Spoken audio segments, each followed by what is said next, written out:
Hello, magandang araw po. Ulit tayo kasi biglang nag-log out yung aking Facebook.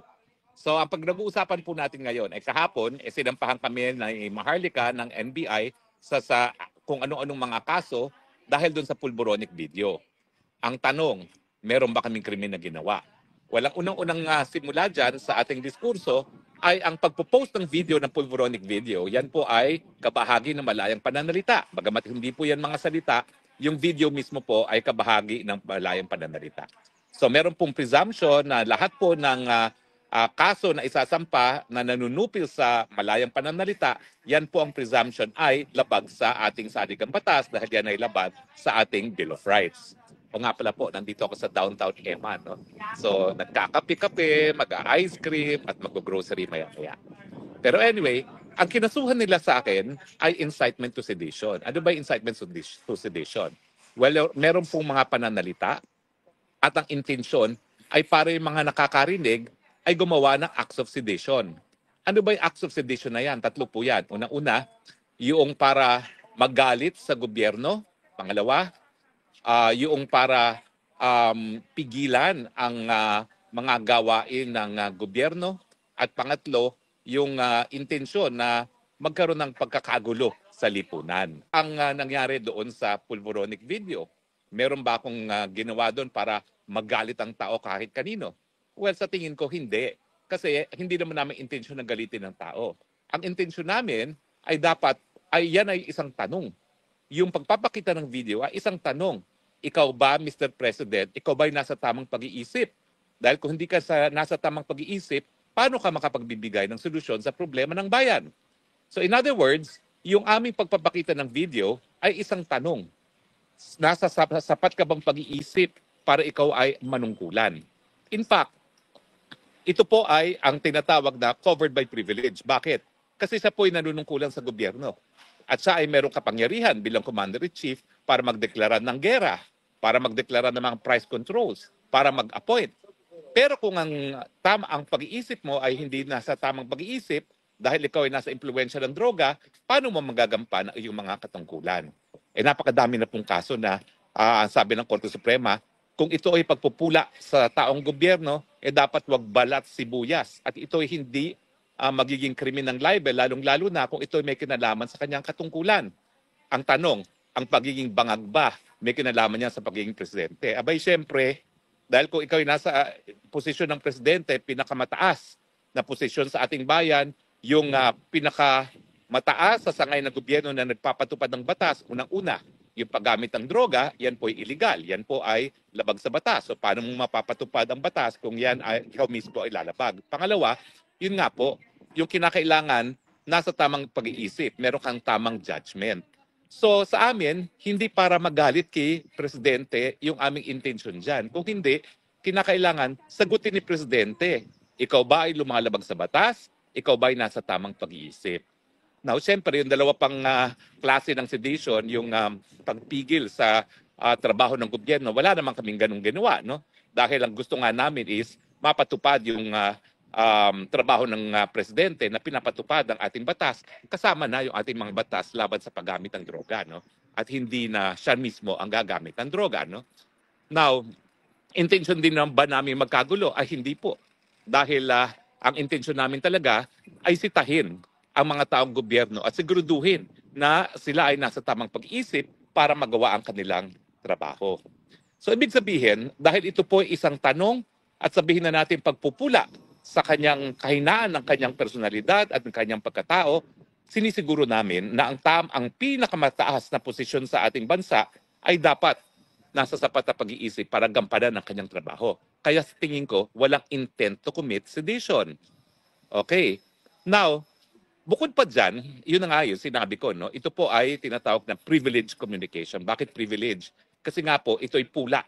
Ito ay isang tanong sa taong gobyerno na dapat sagutin. Dahil talaga namang nakakaapekto ang pagiging addict sa katungkulan ng kahit sinong taong gobyerno, di ba po? Kung ang mga ordinary addict, hindi natin pinapapasok sa ordinaryong mga trabaho. For instance, kinakailangan ko magiging security guard. Ikaw ay magiging police, dapat meron kang drug test. Hindi ka po pwedeng magmaneho kapag positive sa drugs, magiging presidente pa. Tapos sasabihin nila, sedition daw yan. Kalokohan naman yan. Now, dahil sinasabi na nga natin na constitutionally protected speech yan, anong dapat gawin ng gobyerno? Well, ang dapat na gawin ng gobyerno, tanungin ang presidente. Ikaw ba yan? Hanggang ngayon, di nga sumasagot ang presidente kung siya yung nasa video eh. Pangalawa, nasa tama ka bang pag-iisip? O bakit hindi ka magpa-hair follicle test? Sinasabi nila na kami daw ang merong burden na patunayan na gumagamit siya. Hindi po. Kasi nga, nandyan yung video na yan, kinakailangan addressin ng presidente. Nagkaroon na po ng reversal of burden of evidence and burden of proof. Kinakailangan siya magsabi na peke yaang video na yan. Ano bang ginawa namin? Anong ginawa ko bago ko pinakita yung video na yan? Meron po kasing program sa internet mismo na makakapag-determine kung yan ay deepfake. So bago ko po ginamit yan, bagamat nakita ko na yan sa page ni Maharlika, ipinasok ko po yan sa program na yan. At matapos na ipinasok sa program, ang lumabas na conclusion ay hindi siya deepfake.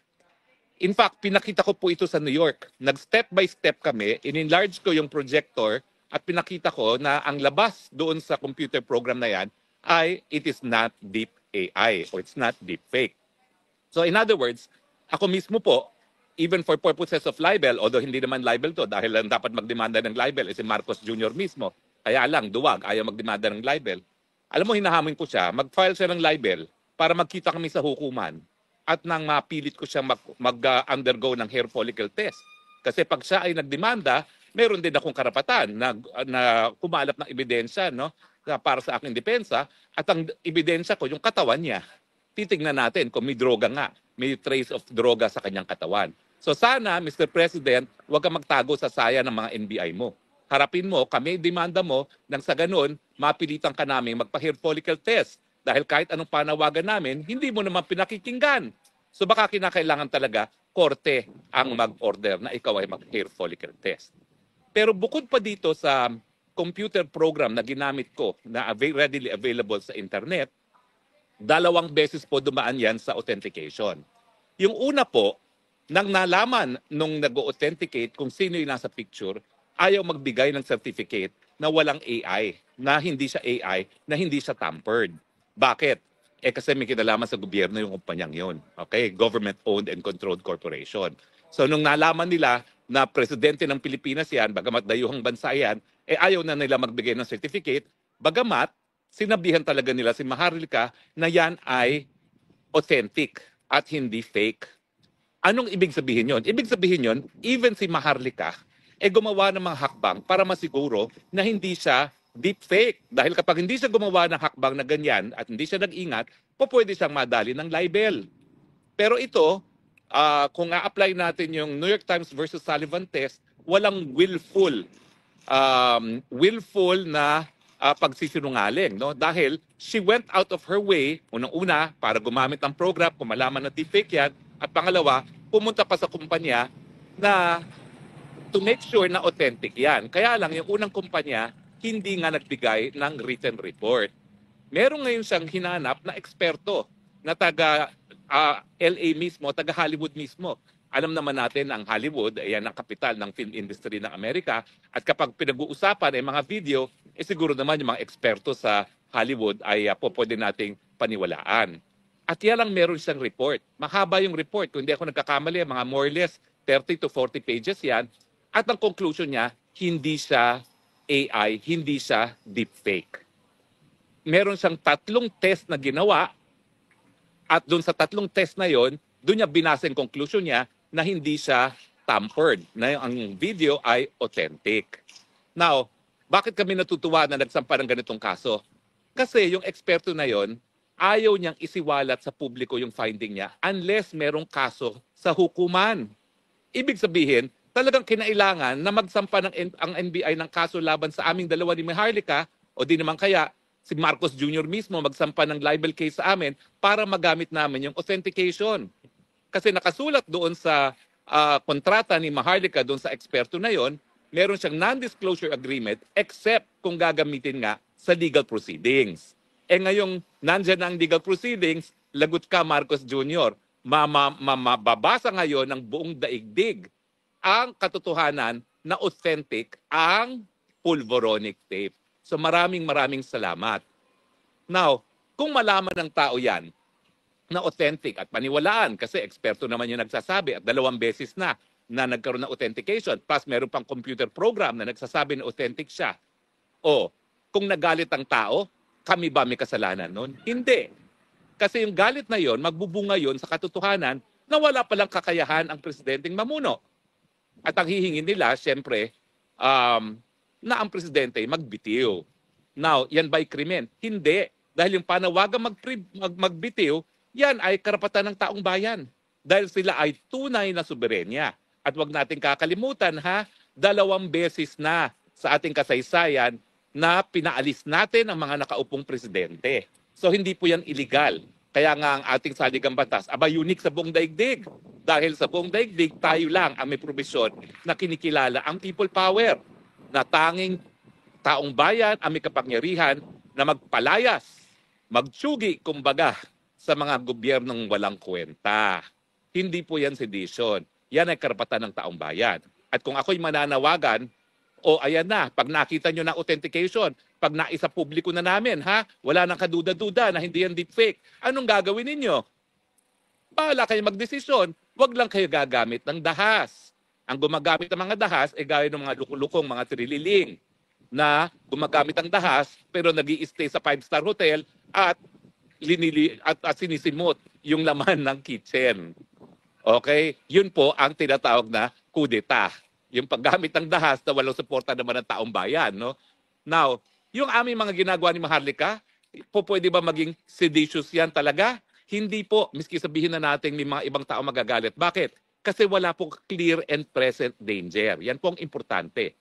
Kapag pananalita lamang at wala ka namang kakayahan para talagang patumbahin ng gobyerno at walang clear and present danger, yan po ay sakop ng karapatan ng malayang pananalita.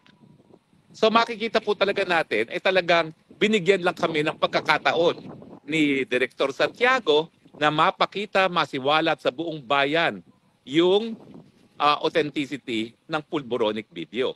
Kaya nga po, nagpapasalamat kami. At taong bayan, ang pangako ninyo, ngayong naririto ng pagkakataon para mabasa ninyo ang authentication report, maghusga naman kayo. Huwag na kayong magpa-petiks-petiks. Pag sa tingin nyo talaga na naniniwala kayo sa report na authentic yan at wala sa tamang pag-iisip ang ating presidente, maghusga naman kayo, please. Dahil baka mamaya, wala ng 2028 ang Pilipinas kung mag-aantay pa tayo at papayagan natin ang mga tao wala sa tamang pag-iisip na mamuno. Hindi po krimen yan. Kasi taong bayan ang tunay na soberenya sa ating Republika ng Pilipinas. Suma total, meron bang incitement to sedition? Wala. Kasi hindi naman namin pinababagsak ang gobyerno. Hindi namin ginagalit ang taong bayan. Hindi namin pinipigilan ang kahit anong sangay ng gobyerno gawin ang katungkulan nila. Ang ginagawa namin sa paglabas ng video na yan, tinatanong namin, ano ba? Ikaw ba ay addict? Ikaw ba ay addictus benedictus? Dahil kung ikaw ay addictus benedictus, wala kang karapatan mamuno. Dahil ang daming problema ng Pilipinas. Kalahati na ngayon ng ating populasyon nagugutom. Paano naman mabibigyan ng lunas ang pagkagutom na 1 out of 2 Pilipino ay gutom ngayon kung ikaw ay babangag-bangag? Diba? Ang inaasahan sa amin na nga namin kay Manang Aimee, ngayong inindurso ka na ng Inday Sara, sabihin mo na ang totoo. Hindi ako naniniwala na magkapatid kayo na hindi mo alam kung ang kapatid mo ay bangag. Pati nga dun sa isang artikulo sa Rolling Stone magazine, sinasabi nila na yung nag-aaral daw si Marcos Jr. sa Oxford, sa taga-bilyon ng kilo-kilo ng cocaine para sa mga kasama niya. Nasa Rolling Stone magazine po yan. Hindi po ako nag-imbento niyan. Hindi sa akin ang galing yan. Rolling Stone magazine yan. Ang tanong, mula nung kabataan niya hanggang ngayon, gumagamit pa ba siya? Ako talaga, nung sumapi ako sa Unity, may binigyan ko siya ng benefit of the doubt na baka hindi na naman kasi marami naman talaga tayong ginagawang kapalpakan nung kabataan. Pero habang tumatanda, natututo na. Pero alam nyo, sa tingin ko talaga, itong mga alta sa Pilipinas, ang tingin kasi nila sa cocaine, natural. Kaya sa kanila, okay lang. Hindi po okay yan. Dahil talagang napaka-addicting nitong cocaine neto at saka napakatindi nung hide di umano no, na nakukuha nila na talagang hindi sila mabubuhay ng wala yan. Meron nga palang report ha, na doon sa LA, hindi lang yung namatay ang merong trace ng droga, kung hindi yung mga kasama rin ng namatay, meron trace ng droga. Alam nyo na kung sinong iniisip ko. Meron din ba siyang trace ng droga? Ilabas ang mga dokumento kung meron. So malinaw po ha, ang pagsampa ng kaso nila, walang kwenta. Pero sinampa rin nila yan dahil inaasahan nila na matatakot kami ni Maharlika na ititigil na namin yung bangag, ngiwi. Hindi po. Kasi ito po ay mga katanungan na dapat sagutin. Ayan po, kinakaladkad tayo sa kuko ng gera laban sa China na wala naman tayong interes. Yan ba'y epekto ng pinagbabawal na droga o hindi? Walang solusyon sa pagtaas na presyo ng bilihin. Yan ba'y epekto ng pinagbabawal ng droga o hindi? Walang magawa sa korupsyon. Hindi makontrol ang mga kaibigan ng mga smugglers at mga korap. Yan ba'y epekto ng pinagbabawal na droga o hindi? Yan po ang dapat sagutin ng presidente natin mismo. Wala pong ibang makakasagot dyan kung hindi ang presidente mismo. Ang ginagawa lang ng NBI sa pagsasampa ng ganitong mga kaso at wala pang kwenta ang kanilang testigo, talagang sinusupil nila ang malayang pananalita ng mga mamamayan. Ako naman, lalo mo akong supilin, lalong lalakas ang aking boses dahil alam ko ang karapatan ko. Wala akong pakialam kung ako na ang pinaka-kasuklam-suklam na tao sa kanila. Basta ako, may karapatan ako magsalita, lalong-lalo na kung ito ay tungkol sa pamamahala ng gobyerno ko dahil nakasalalay ang buhay ko dito sa kapalaran ng ating bayan. Ako po'y nasa abroad. Ilang beses na po ako nag-abroad. 2 beses po ako nag-aral. College at saka postgraduate. America at England. Sa parehong pagkakataon po pwede po ako nanatili na dahil ang aking mga kapatid, lahat po kami pinag-aral ng lolo ko abroad sa Amerika. Pero ako lang po ang bumalik sa Pilipinas. Bakit? Dahil mahal na mahal ko po ang Pilipinas. At hindi ko maatim ng Pilipinas ngayon, kalahati ay nagugutom dahil lamang walang sapat na kakayahan na magbigay ng solusyon ang ating presidente. Hindi po krimen yan. Palpak po ang ating presidente. At kaya nga po ang aking panawagan, pag-aralan mabuti, sisantihin po natin yan dahil nasa kapangyarihan ng taong bayan magsisante ng mga opisyalis na hindi tumutupad sa kanilang mga katungkulan. Yung 20 pesos na bigas, paano naman natin talagang huhusgahan ang mga kandidato kung hindi doon sa kanilang mga ginawang pangako ng eleksyon? Doon pa lang sa 20 pesos ng bigas.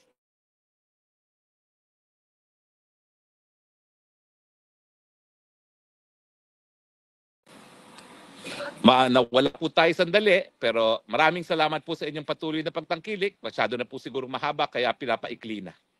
Maraming salamat po at sa muli natin pagkikita, ito po ang inyong Spokes ng Bayan, galing po dito sa Emmen, the Netherlands. Nagsasabing, I love you Philippines. You're the only country that I have. You're the only country that I love. Bye!